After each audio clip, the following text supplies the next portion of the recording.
Hey, Westside Church, it is good to be together today. We are continuing our study through the book of Acts, and today we're going to be in Acts chapter 27. And in this chapter, we see Paul. He's a prisoner on a ship with a number of other prisoners, and they're ultimately making their way to Rome. But along the way, they encounter a great storm, a tempest, and peril ensues. And in this chapter, it's really fascinating. There's, I think, a lot to be gleaned from this as we think about what they were going through, and we think about maybe even the storms we face in life. And I love the final verse. I'm going to give you a spoiler alert here. Acts chapter 27, verse 44. It says, "But everyone reached land safely." How they navigated that storm is really interesting and has a lot of insights for us. And there's two especially high-level things that I see in Paul's actions that apply to all of us. First, Paul had a tremendous trust in God. And in fact, at one point it says that God gave Paul assurance that he would make it safely to Rome. And he was able to share that with his shipmates, and they began to trust him. And there was this trust and faith in God. But there was also this really practical side to how they acted.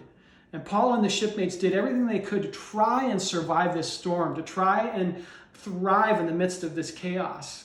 I mean, at one point, they start throwing out the ship's tackle and rigging and all the things that you would need to navigate and sail a ship. They even at one point jettison and get rid of a lifeboat. Everything they could do to remove things that were entangling, that were weighing the ship down, they got rid of. And then at another point, Paul does something very practical with the crew. He tells them, he instructs them to eat something. He knew that there was more to this than just trusting God to do everything for them while they sat and waited. They were very active participants, and I think that's a lot how God works with us when it comes to His provision, His leading, His purposes acting out in us. He calls us to partner. He doesn't call us to just sit around and trust only. There's an active part to our faith, and I love the picture we see of that in this chapter. A couple thoughts that might be encouraging to you as they were for me in this. When it comes to the natural and it comes to partnering with God, I think it's important for us to be careful not to interpret that as negating faith. Not to interpret that as, well, God's not coming through, so I guess I have to do something.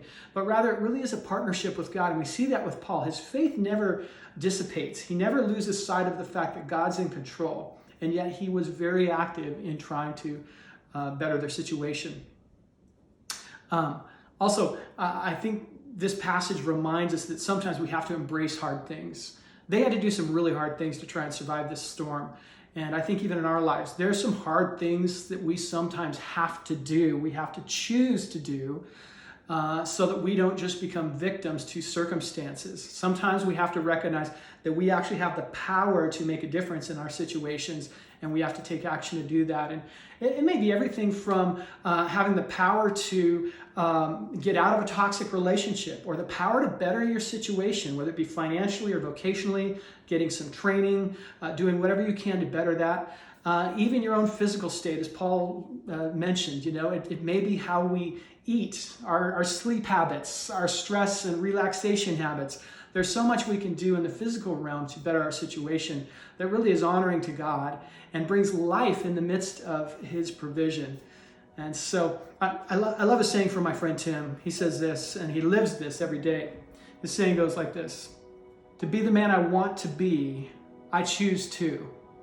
And then there's a list of some simple things at any given time that he's doing to help him become the man he wants to be. In other words, to help him move from where he's at, whether it's the midst of a storm or not, to a place that is more life-giving and more full of life for those around him. And I find that encouraging both in my life and even in this passage, seeing that active participation part of our faith. And it really is us learning to do what we can do in the midst of waiting for God to do what only He can do.